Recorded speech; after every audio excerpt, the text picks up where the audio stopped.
I have with me John Wright, and I'm so happy to see him here.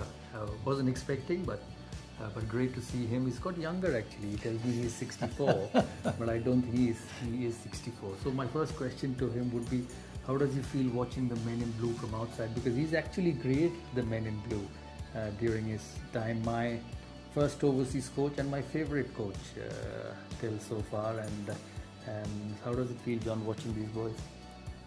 I think a bit like you.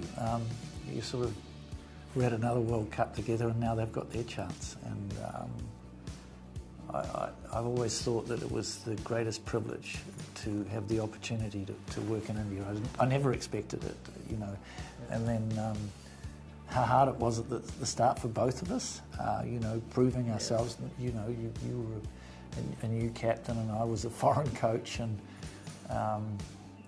you remember the good times, but you know, there were some tough times. And we had quite a few good times during that era, thanks to that wonderful team and John's way of handling everyone, because not everyone was very easy to handle. I met him first time in Kent when Rahul came and said, you know, he's our coach, and would you look at him and work with him? I said, yeah, I would love to, and that's when I first got hold of him, and we had a great relationship. We actually genuine friends. You know, he works with the Mumbai Indians quietly at the back. And how has that experience been? Oh, I've really enjoyed that. T20 cricket? Yeah, I've sort of really enjoyed that. They're great. And they have a Kiwi as an Indian talent scout. Can you imagine? That's how well he knows about Indian cricket. We spoke about our World Cup preparations, and we spoke about our game against Natal B, which according to John was the most strongest team we faced in that World Cup till we faced Australia in the final. So he'll tell you more about it and how he felt after we lost that game against the club.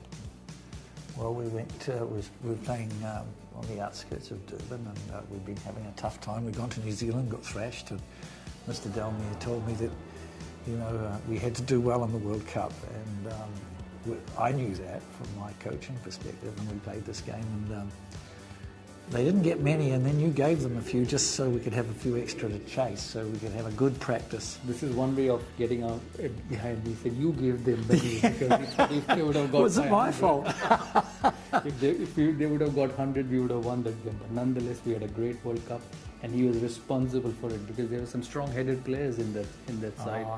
And as we grew, both of us together, we got better friends, and I think he was more of a friend than a coach to me. I understood him, he understood me, and you know, every time I see him, it feels so good. Anyways, John, lovely to stand next to you and speak about cricket once again, and it's so happy to see you, and so nice every time I get to know you. Yeah, well, the feeling's exactly the same. Thank you. We had some great times.